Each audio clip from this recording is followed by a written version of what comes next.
नमस्कार मंडळी, आजच्या मिनी ब्लॉगमध्ये तुमचं खूप खूप मनापासून स्वागत करते। डब्यासाठी मी वालाची भाजी सुकी बनवली होती, ती मुलांना आवडत नाही, तर झटपट अशी डब्यासाठी मी बटाट्याची सुकी भाजी कशी बनवते ते आज दाखवणार आहे।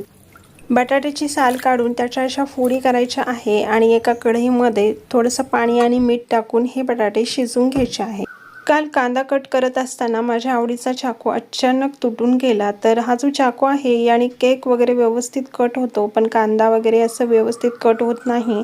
तरीसुद्धा व्यवस्थित कांदा कट करून घेतलेला आहे। एका मिक्सरच्या जारमध्ये हिरव्या मिरच्या, लसूण, मीठ आणि कच्चे शेंगदाणे मी बारीक करून घेतलेले आहे।